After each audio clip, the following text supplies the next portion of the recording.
Insta360 recently updated their phone app and studio software to include a new video effect called Motion in D that creates this really cool motion blur effect. This effect can really spice up your FPV drone shots, but it can also be used with any video where the camera is moving. So I'm going to break down exactly how to apply this effect and also a few tips and techniques for getting the best results.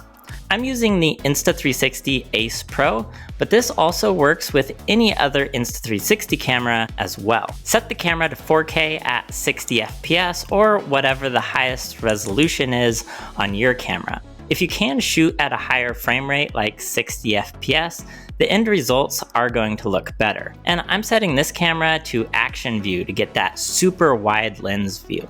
To create the shot that I filmed for this video, I was riding on my one wheel to get a really nice, smooth moving shot, and then I was just manually tilting the camera back and forth to kind of mimic that FPV drone style of video.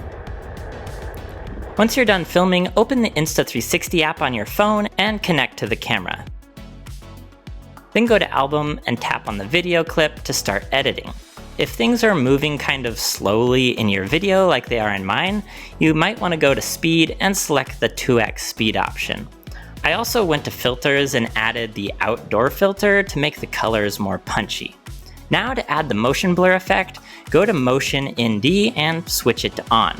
You're not going to see any changes at first, but if you start playing the video, you'll be able to see the motion blur that's been added. And if you need to, you can adjust the motion blur amount. Personally, I just like to turn it all the way up. Now go to Export, and to make sure that you're exporting the highest quality possible, select Custom and turn the resolution and the bit rate all the way up to the highest they can go.